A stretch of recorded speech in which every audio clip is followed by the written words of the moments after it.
Καλησπέρα. Σήμερα θα δούμε πώς μπορούμε να πραγματοποιήσουμε εύκολα και γρήγορα τη διαδικασία της απογραφής. Είναι μια διαδικασία που συνήθως τρομάζει το καταστηματάρχη, αλλά όπως θα δούμε δεν είναι και κάτι σπουδαίο, ούτε και κάτι τόσο αργό. Από το back office επιλέγουμε το κουτάκι της απογραφής και απλά σκανάρουμε το είδος μας. Στην ποσότητα περνάμε τα είδη που καταμετρούμε. Ας πούμε ότι μετρήσαμε 5.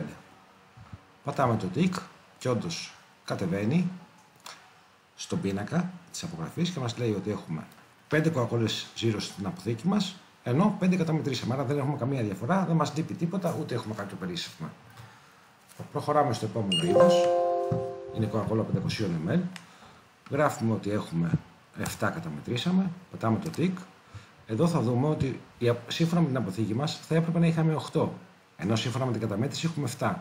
Άρα μας λείπει μία Coca-Cola των 500 ml. Αυτό είναι προς διερεύνηση, το γιατί μας λείπει, δεν είναι κάτι όπως όλο το πρόγραμμα. Πατώντας πάντως ενημέρωση αποθήκης και την επιλογή ακριβώς, η αποθήκη μας ενημερώνεται με τα καινούργια αποθέματα. Ήδη έχει ενημερωθεί. Αν πάμε στην αποθήκη και πατήσουμε την Coca-Cola Zero, θα δούμε ότι έχουμε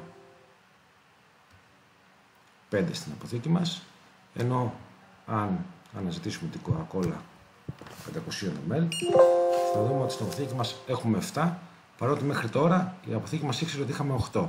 Απλά η καταμέτρηση έδειξε ότι στην πραγματικότητα έχουμε 7.